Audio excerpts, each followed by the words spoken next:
Hi there. Welcome to the Small Business Coffee Break, the series where we take a few minutes to work on your business, not just in it. Today we're talking with Alex Barthet of the Barthet Construction Law Firm about how understanding contracts can reduce risk.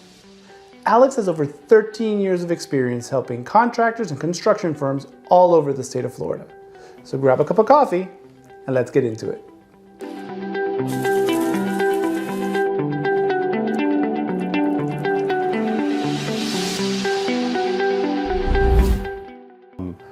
When you understand contracts as a contractor at any phase in the business, whether you're an electrician, the supply house, or the general contractor, there's a lot of ways to reduce risk. So the first thing is that if you have your own version of a contract, I would tell you 90% of the time, the other side will usually sign it with no or minimal changes, which is better than just no terms, like a purchase order or like an estimate, right? So you want some terms and conditions. You want things like limitations of liability, caps on damages, no liquidated damages, access to the site, and other assumptions and conditions that you're expecting for your price and schedule to be met.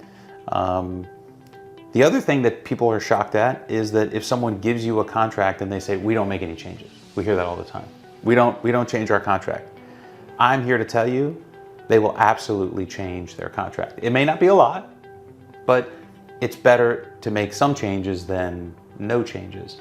And the way that's done is with an addendum to the contract. So they give you their contract, and you can hire a construction lawyer like us, and we will review that contract, and then we will propose an addendum. We're going to change this paragraph, we're going to change this paragraph to make it a little more even. And it's funny because you mentioned the word risk in there, right? And I'm pretty familiar with that term and it's what I think about all day long. But I know that a lot of people don't consider when they're thinking about signing a contract, and this could be any contract. I mean, as something as complicated as a construction contract for a large project or the terms and conditions on an app. Sure. when you said yes, you were willing to sell your soul to them. That how important that the reason why those exist is basically to control the process in a way that allows a business to continue to move forward if things were not to go according to plan. Sure, it's the rule book. You go play baseball, when something happens on the field, you have an umpire who is supposed to be the decision maker of the rule book, right? But there's a rule book that tells you how to play baseball. Well, in a contract, a construction project, that contract is the rule book. When things don't go as the parties intend, the first thing you need to do is look at the rule book. And what's the rule book? It's the contract. And if you get to write the rules, then you're going to be better off. Let's keep the conversation going.